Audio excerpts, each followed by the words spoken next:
Meine Damen und Herren, ich verrate Ihnen jetzt auch ein Geheimnis. Ich bin nämlich eigentlich der Ersatzspieler, weil ein hochdotierter Journalistenkollege nicht bereit war, sich mit den geneigten Herren hier vorne zu zeigen. Aber ich hoffe, Sie sind trotzdem mit mir zufrieden. Ich wollte es eigentlich nicht sagen, aber Herr Patzelt hat das mit der DGB-Chefin gesagt und das hat mich sehr beeindruckt. Streit der Positionen heißt ja auch in den Medien normalerweise, dass man sich nicht gemein macht mit einer Sache. Das jedenfalls hat ein berühmter Kollege von mir mal als Maßstab und Kriterium guten demokratischen Journalismus benannt.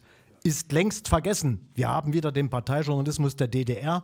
Du musst den richtigen Klassenstandpunkt haben und Gegenpositionen werden nicht erhört. Das von meiner Seite.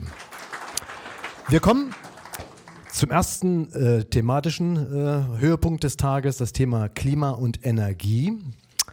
1/3 höhere Kosten für Gas, Strom und Öl. Wer will noch hier in Deutschland produzieren? Ich freue mich als ersten Michael Shellenberger ankündigen zu dürfen und das ist gleichzeitig eine richtige technische Herausforderung.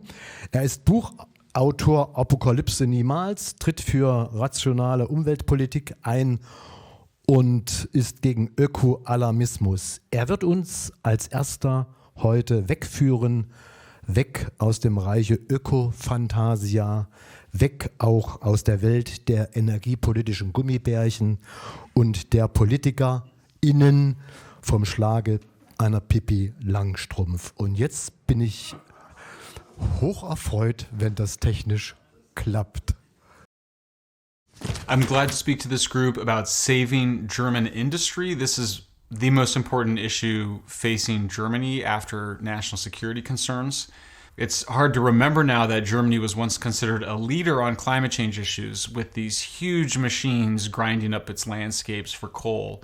All of the protests, including involving Greta Thunberg against coal, it's been a scandal, honestly, for the perception of Germany globally. Those images will be difficult to forget for many years. There's real questions around whether Germany will be able to weather a period of much higher energy prices.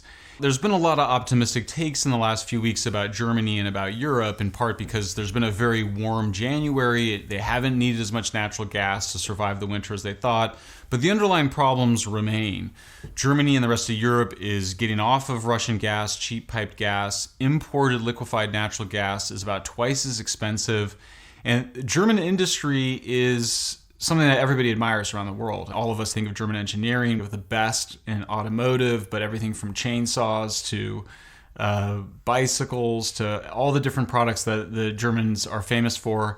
We also know a lot about the Mittelstand, the middle sector of the German economy, because you do such a good job integrating vocational education into the industrial sector. It's actually a model that I've been a huge advocate for expanding into the United States. And look, the Germans have done an amazing job adapting with this crisis, but those fundamental problems remain. We actually saw in 2021, despite having installed more wind turbines and more solar panels, Germany's share of electricity from zero carbon energy sources actually declined. And the reason is there just wasn't very much wind in 2021. Things were a little bit better in 2022, but you still see Germany basically stuck at the limits of what it can do with wind turbines and solar panels. It's really had a huge impact on the landscapes. I think one of the most disturbing things that I discovered when we traveled around Germany was just how much wind turbine activity there was, how many transmission lines there were. There's just been a huge impact on the landscape of Germany from trying to attempt to move to renewables. There's still a lot of wishful thinking about it, but there really is no plan by the German government to move away from its need for baseload energy sources, particularly coal, and Germany's coal being some of the dirtiest coal in the world. They also make Germany more dependent on China, where most of the base materials and most of the solar panels, as well as the batteries, are manufactured. When you turn to the question of what Germany ought to be doing in terms of getting more energy supplies, the main event is nuclear power. Chancellor Scholz appears to be doing all he can to get cheap and abundant natural gas for the German economy. When Scholz spoke in front of the World Economic Forum, just yesterday, he said that he did not want Germany's dash for gas to make poor countries have to pay more for energy. Of course, that is the reality of what will be occurring, but it appears as though Germany is doing everything it can to get abundant natural gas. Clearly, the main event, in my view, in terms of energy, is nuclear power. And I think you've seen on social media and also in the conventional news media a lot of attention to Germany's decision to move away from nuclear. And people really understand that if Germany's not going to use nuclear, its two choices are really coal and natural gas. And we've seen that without abundant natural gas, you're going to be using coal.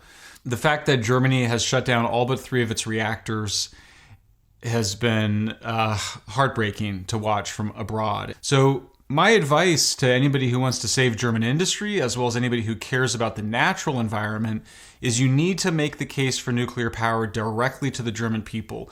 The topic has been taboo for too long, but clearly we see in opinion research, the polling shows much higher levels of German support. Chernobyl was so wildly exaggerated as an accident. There was widespread pseudoscience, conspiracy theories about the effect of Chernobyl radiation. We know that its impacts were minuscule on food supplies. We know its impacts, even on the people that put out the Chernobyl fire, were much less than we thought. One of the questions is, how did a people that are so sophisticated in terms of rationality and science embrace something so pseudoscientific as 100% renewables? And I think that part of the answer goes back to the period after World War II, where Germans felt an enormous amount of guilt. They wanted to redeem themselves to the world. Renewables and climate change became a way to do that. I think that one of the ways that Germans displaced their guilt was to sort of demonize nuclear and make it a kind of modern devil. I think it also then all got tied up with fears of nuclear weapons. That sort of matched making nature and renewables and harmonizing German society with nature a kind of secular religion. And so Germans are struggling to deal with the reality on the ground of what these energy sources actually are, which are just material processes free of demons and gods.